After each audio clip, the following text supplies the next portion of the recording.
പണ്ടൊക്കെ എല്ലാവരും കൂടെ വട്ടമിട്ടിരുന്ന് ചക്ക ചുള പറിക്കലും കൂട്ടാൻ വയ്ക്കലും ഒരു ആഘോഷമാക്കി മാറ്റിയിരുന്ന ഒരു കാലം ഉണ്ടായിരുന്നു.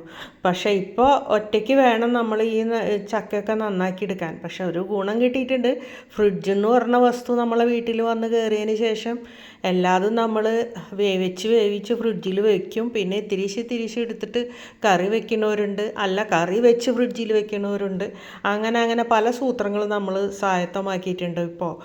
അപ്പോൾ അതുകൊണ്ട് തന്നെ ഞാനിപ്പോൾ ഈ ചക്ക മുഴുവനും വേവിക്കാൻ പോണു. വേവിച്ചിട്ട് കുറച്ച് വേവിച്ച് മാറ്റി കവറിലാക്കി വെക്കും. പിന്നെ തിരിച്ചെടുത്ത് അതെടുത്ത് കാഴ്ചയാൽ മതിയല്ലോ. അങ്ങനെയുള്ള ഗുണങ്ങളൊക്കെ ഉണ്ട്. പക്ഷെ ഗുണങ്ങളുണ്ടെങ്കിലും ദോഷവശങ്ങളെക്കുറിച്ച് ചിന്തിക്കുന്നില്ല എന്ന് മാത്രം. അപ്പോൾ ഇതൊക്കെ നന്നാക്കി ഇത്തിരി മൂപ്പ് കുറവുണ്ടോ എന്നൊരു സംശയമുണ്ട് കേട്ടോ. കനം കുറവുണ്ട്. എന്നാലും കാര്യമില്ല, ചക്കയല്ലേ. ഈ വർഷം ആദ്യമായിട്ടാണ് ഞാനിപ്പോൾ ഈ ചക്ക കറി വയ്ക്കാൻ പോണത് കേട്ടോ.